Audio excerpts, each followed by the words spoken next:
Hello guys, this is Madhav and I am from Vidhai.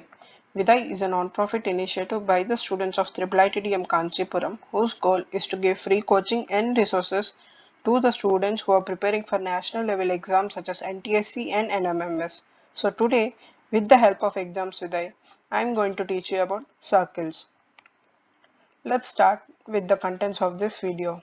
Circle, parts of circle, arcs, segments and sectors, circumference and area of the circle, parameters of arcs and sectors, tangents and secants, and some example problems. First, circle.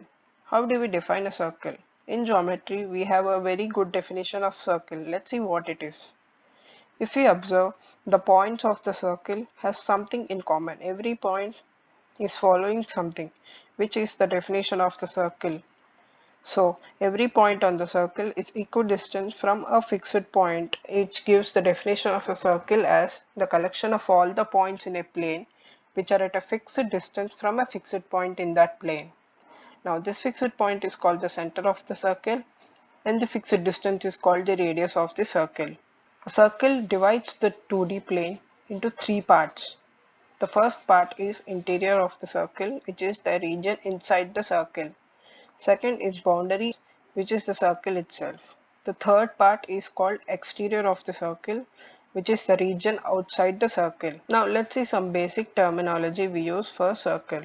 Now, if we join any point of the circle with its center of the circle, the line joining is called radius of the circle. Now, if we join any 2 points of the circle, it is called the chord of the circle. And if this chord passes through the center of the circle, which is the largest chord, or also called as the diameter of the circle. Hence, the radius of the circle is defined as the line segment joining the center and any point on the circle. And chord of the circle is defined as line segment connecting any 2 points on the circle. The diameter of the circle is defined as the chord which passes through the diameter of the circle. In this figure, OA and OB are radii of the circle, PQ is the chord of the circle, and AOB or AB is the diameter of the circle. Now, arcs, segments and sectors. If we take any 2 points of the circle and divide it, the two portions are called arcs of the circle. Hence, arc is defined as a piece of a circle. Now, this smaller piece is called the minor arc of the circle and the bigger piece is called the major of the circle. When these 2 points are at the ends of the diameter, it divides the circle into half of the circle, which is semicircle. Semicircle is defined as the half portion of the circle. Segment. Segment is the region between the chord of a circle and either of the arcs. Segment is defined as the region between a chord and either of its arcs. Now, the smaller part is called the minor segment and the bigger part is called the major segment. The chord PQ is the diameter of the circle.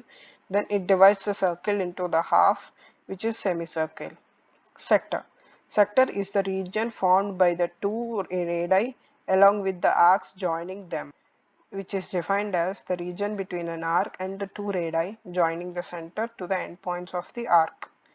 Now, the smaller part is called the minor sector and the bigger part is called major sector. And if PQ are the endpoints of the diameter, we will get the half portion of the circle. There is an important concept related to a sector, which is called as center angle. Center angle is the angle formed by the sector at its center. Now, the vertex of the center angle will always be the center of the circle. If we observe, the minor sector AOB forms the angle AOB at the center, which is theta degrees, and the major sector forms the angle 360 minus theta. The center angle of the circle is 360 degrees. Now, if a circle is divided into n equal sectors, the 360 degrees angle will also be divided into n parts. Hence, angle of each sector will be 360 by n. Now, let's see circumference and area of the circle. Circumference of the circle, which is denoted by C, is given as 2 pi r, where r is the radius of the circle. Then we know r is d by 2, where d is diameter. Hence, the circumference of the circle is given as 2 pi r or pi d. Next is area of the circle. Area of the circle A is given as pi r square, where r is the radius of the circle. And also we know that r is d by 2, where d is the diameter of the circle and hence area of the circle will be pi r square or pi d square by 4. Now let's see some parameters of arcs and sectors. Let's start with the length of the arc. Length of the arc is given by theta by 360 into 2 pi r, where r is the radius of the circle and theta is the angle made by the arc at the center, which is actually the center angle made by the minor sector. And the length of the arc is denoted by the symbol L. Now the next is perimeter of the sector. Perimeter of the sector is the length of the arc AB plus OB plus OA. Now OA and OB are radii of the circle, which is R. Hence the perimeter of the circle P is length of the arc plus 2R, which is 2r plus theta by 360 into 2 pi r, where r is the radius of the circle and theta is the center angle or the angle made by the sector, and L is the length of the arc. Area of the sector. Area of the sector A is given as theta by 360 into pi r square, where r is the radius of the circle and theta is the angle made by the sector, or also called as center angle. Now, if there is a line and a circle in a 2D plane, the line can divide the circle in 2 points, or touch it at a 1 point, or it may not intersect the circle. Now, if the line intersects the circle at 2 points, it is called as secant, which is a straight line cutting the circle at 2 points. It is also called as extended chord. Now, if a line touches the circle at 1 point, it is called the tangent of the circle, which is a straight line touching the circle at a single point. Now, if we observe, the diameter or the radius of the circle at that point and the tangent at that point are always perpendicular. Now, let's have a recap of all the formulas we learnt. First is the circumference of the circle C is 2 pi r or pi d. Next is area of circle A, which is pi r square or pi d square by 4. Next is length of arc, which is denoted by L, which is theta by 360 into 2 pi r. Next is perimeter of the sector P, which is 2r plus theta by 360 into 2 pi r, or simply L plus 2r. Next, area of sector A, which is theta by 360 into pi r square, where pi is a Greek letter which has a value of 3.141 or 22 by 7. Now let's see some example problems based on what we learned. First question. Find the area and circumference of the circle whose radii is 10 cm. Take the value of pi as 3.14. You can pause the video and try to solve. I'll show the solution. First of all, write whatever the given information in the question. They gave the radius of the circle as 10 centimeters. So given radius of the circle R as 10 centimeters. What is asked? Area and circumference of the circle. Now we know circumference of the circle C is 2 pi r. Hence it is 2 into 3.14 into 10, which is 62.8 centimeters. Now we know area of the circle is pi r square, which is pi, which is 3.14 into r is 10 into 10, which is 314 centimeters square. The next question is, a circular shaped gymnasium ring of radius 35 centimeters is divided into 5 equal arcs with different colors. Find the length of each arc. Now let me say two methods to do this problem. First of all, if a circle is divided into 5 equal parts, then the center angle made by each arc or each sector will also be divided into 5 parts. Now, this can be calculated by 360 by pi, which is 72 degrees. Hence, we can calculate the length of the arc by theta by 360 into 2 pi r. I'll say some simple method on how to do this.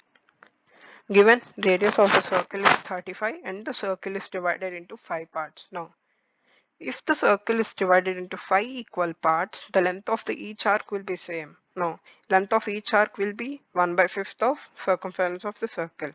Hence, we'll calculate it as 1 by 5 into 2 pi r, which is 1 by 5 into 2 into pi into 35, which is 14 pi centimeters. Hence, the length of each arc is 14 pi centimeters. Now, next question. 4 identical medals, each of diameter 7 centimeters, are placed as shown in the figure.